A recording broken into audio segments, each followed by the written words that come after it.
Similar to a thunder egg, but these beauties are oh so different. These are from Australia, known as a Yowah opal nut. And when you crack these things open or slice them, sometimes what you find inside is amazing. These have just little pieces of opal in it in this particular group here, but sometimes you can find them completely covered with opal in the center. This one has little flashes of purple in a clear opal going on here, just a small piece. I don't know if I can do something with that or not someday, but this one here has got flashes of opal going through it. This one here, these are called a nut, and you can actually see on this one where they would come up with that name. This one here was hollow, and it really does look like a nut. And this is the one we're going to work on today. As I said, sometimes the insides of these can be completely coated with opal. You never know what you're going to find. And sometimes you find pieces like this one here, which actually looks like a portal. If this was black inside, we could say, hey, that looks like a black hole, but kind of looks like a portal going on and flashes of lightning going on all around it. I think this is going to be beautiful, and I think what I'm going to do today is polish this surface and see how this one comes up. So I hope you'll join me. Let me get set up and get started.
So when I first looked at this nut, this opal nut, Yowah opal nut, I had a little glimmer of hope for it because I saw on the reverse side of it a pocket of opal that I thought might open up as I was doing the flat side and open up to a bigger area of opal. So what did I wind up with? A stud or a dud? Well, I will say I worked on this for quite a while. I will show you the reverse. I did take off the outer host rock and got it down to the ironstone. But the opal that was showing up there was actually no real different than what was on the flat side when I originally showed it to you. Just some scattered sparkles of color throughout this upper section here. So what happened on the flat side? Did it actually open up? Well, we actually got some sparkle of color there, but I couldn't put a very good polish on this thing. I worked it quite a while.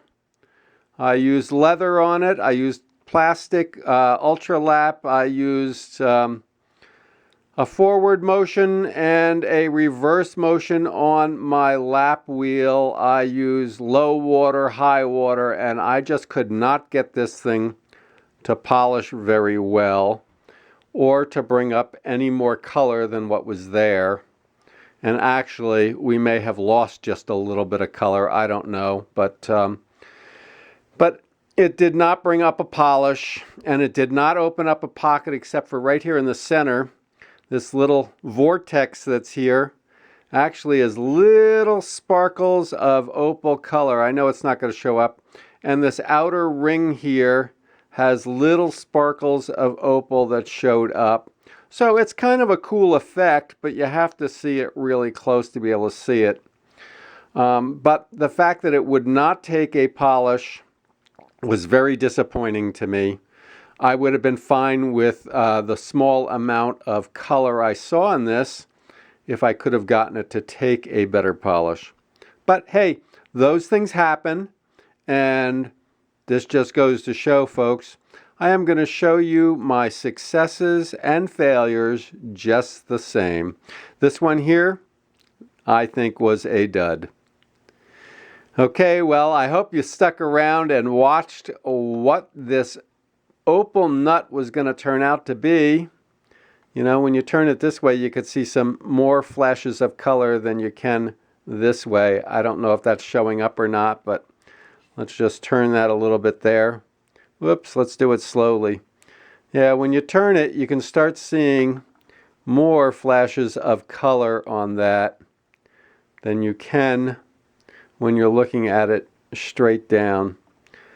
So maybe this should have actually been sliced this way to have brought out more of that color. But again, from my perspective, this time around, it was a dud. Okay, folks, until next time, remember to enjoy all that Mother Nature has to offer. Rock on.